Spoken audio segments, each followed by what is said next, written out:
চাণক্যৰ নীতি হৈছে চাণক্যৰ দ্বাৰা ৰচিত এখন নীতি গ্ৰন্থ য'ত জীৱনটো সুখময় কৰিবৰ বাবে উপযোগী সমাধান দিছে।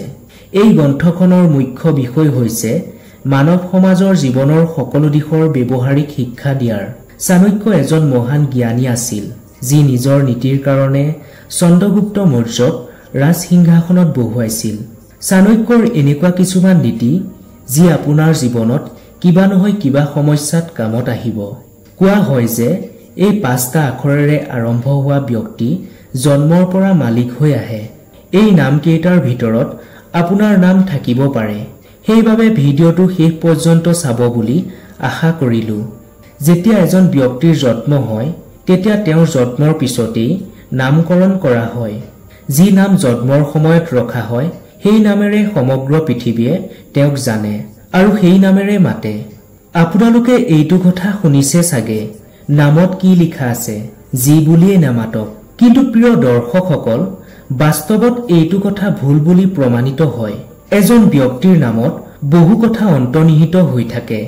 জ্যোতিষশাস্ত্ৰৰ মতে নামৰ প্ৰথম আখৰত আপোনাৰ জীৱনৰ বহু তত্ত্ব লুকাই থাকে। নামৰ প্ৰথম আখৰে আমি বহু কথা জানিব পাৰোঁ। যেতিয়া ব্যক্তি এজনে প্ৰথম শিক্ষাৰ পাতনি মেলে তেতিয়া প্ৰথমে তেওঁক নাম সোধা হয়। এইটো কথা আপোনালোক সকলোৱে জানে। কিন্তু কিছুমান মানুহ এনেকুৱা যি মালিক হবলৈহে জন্ম হয়। আজি আমি আপোনাক এই ভিডিঅ'টোৰ মাধ্যমেৰে এনেকুৱা 5টা নামৰ ব্যক্তিৰ বিষয়ে আপোনালোকক ক'বলৈ ওলাইছো যি সদায় মালিক হবলৈহে সপোন দেখি থাকে আৰু নিজৰ সপোনবোৰ পূৰণ কৰে। প্ৰথম আখৰটো হৈছে চি আখৰেৰে আৰম্ভ হোৱা ব্যক্তি। যি মানুহৰ প্ৰথম আখৰ চিৰে আৰম্ভ হয় এই নামৰ ব্যক্তি বেছিভাগ ব্যৱসায়ত মনোনিৱেশ কৰে। এই নামৰ ব্যক্তিয়ে বেলেগৰ তলত কাম কৰিব নিবিচাৰে। এই ব্যক্তিসকলে নিজে ব্যৱসায় কৰিব বিচাৰে। এই চিন্তাধাৰাৰ কাৰণে এই ব্যক্তিসকলে চাকৰি নকৰে, মালিক হবলৈহে জন্মগ্ৰহণ কৰে। দ্বিতীয়টো হৈছে এইচ আখৰেৰে আৰম্ভ হোৱা ব্যক্তি। যি ব্যক্তিৰ প্ৰথম আখৰ এইচেৰে আৰম্ভ হয় এনেকুৱা ব্যক্তিয়ে সদায় কিবা নহয় কিবা কাম কৰা আৰু পইচা ইনভেষ্ট কৰাক লৈ চিন্তা কৰে আৰু এনেকুৱা ব্যক্তিয়ে যিকোনো ফিল্ডতে সফল হ'ব পাৰে। তৃতীয়টো নাম হৈছে এম আখৰেৰে আৰম্ভ হোৱা ব্যক্তি। যি ব্যক্তিৰ নাম এম আখৰেৰে আৰম্ভ হয় এনেকুৱা ব্যক্তি বহুত বুদ্ধিমান আৰু চতুৰ হয়। এই ব্যক্তিয়ে যিকোনো কাম নিজৰ মগজুৰে কৰে। এনেকুৱা ব্যক্তি বহুত সাহসী হয়। এনে ব্যক্তিয়ে নিজকে কোনো মালিকতকৈ কম নাভাবে।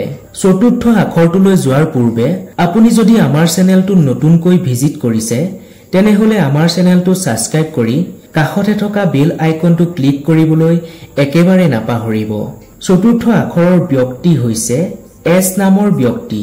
যি মানুহৰ প্ৰথম আখৰ এছৰে আৰম্ভ হয় এনে ব্যক্তি মালিক হবলৈহে জন্ম হয়।